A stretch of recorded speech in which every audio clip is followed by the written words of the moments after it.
और देश की आज़ादी में मदरसा शम्सुल हुदा का बहुत बड़ा रोल रहा है।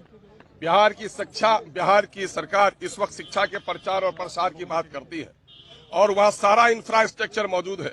करोड़ों की जमीन और करोड़ों का मकान बना हुआ है और 22 शिक्षक की जगह पर सिर्फ 4 शिक्षक हैं।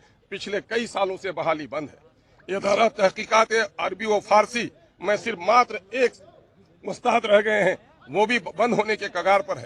गवर्नमेंट उर्दू लाइब्रेरी सुबह 8 बजे से रात 8 बजे तक स्टूडेंट्स के लिए खुली रहती थी। आज वहां भी लोग रिटायर्ड होते जा रहे हैं और वो भी बंद होने के कगार पर है। उर्दू एकेडमी जो उर्दू के प्रमोशन के लिए काम कर रही है, उर्दू एकेडमी की में बहाली नहीं हुई। उर्दू एडवाइजरी बोर्ड उसको आज तक तश्कील नहीं दिया गया है। बिहार सरकार से हमारा मुतालबा है कि बिहार सरकार जो इंसाफ के साथ तरक्की का दावा करती है, उर्दू को दूसरी सरकारी जबान का दर्जा दिया है, तो उर्दू के तमाम हुकूक को अदा करे।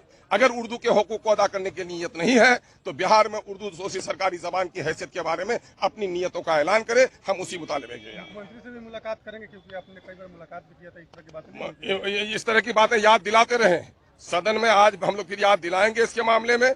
और आज हम आपके माध्यम से कि पिछली मुलाकातों का असर नहीं हुआ है, इसलिए हम आपके माध्यम से भी इस अवामी मसाइल को उठाने की कोशिश की है।